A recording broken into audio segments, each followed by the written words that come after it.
গত সপ্তাহে মঙ্গলবারের বিকালে জুডিওতে টুকটাক শপিং করে চলে গেলাম সোজা ব্যারাকপুর ৪ নম্বর প্ল্যাটফর্মের বজরংবলীর মন্দিরে পুজো দিতে। অনেক দিন পর পুজো করে মনটা অনেক শান্তি পেল। পুজো দিতে আসবো মানে উপোস, তারপর সোজা চলে গেলাম পেট পুজো করতে। ছোটখাটো পেট পুজো মানে চিজ চিকেন স্যান্ডউইচ খেতে চলে গেছিলাম, কিন্তু গিয়েই দেখছি ভাঙড়া পাও শপের সাথে লাগোয়া একটা ছোট্ট মিনি মোমো শপ ওপেন করেছে দার্জিলিং ম্যান। ওরা মনে হয় ওয়ে সেখানে জুড়ে বসে এত সুন্দর সাদা সাদা মোমোগুলো রেডি করেছে, আর যতটা জুসি ততটাই ভেতরে চিকেনে ভরপুর। আর 3টে ঘরোয়া তৈরি সসের সাথে ওরা এটাকে সার্ভ করেছে। এই চিলি সসটা টোটালি ওদের বাড়িতে তৈরি। তারপরেই খেয়ে নিচ্ছি বড়া পাও। ক্রিপসি বড়া পাওয়ের পরে চলে এসেছে চিজ স্যান্ডউইচ।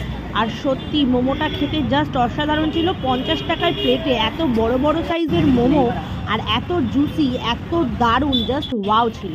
তোমরা কিন্তু প্লিজ মোমোটা ট্রাই করতে ভুল। আর এই যে আমার শপিং, তোমাদের সাথে দেখা হচ্ছে মিনি একটা ব্লগে। বাই।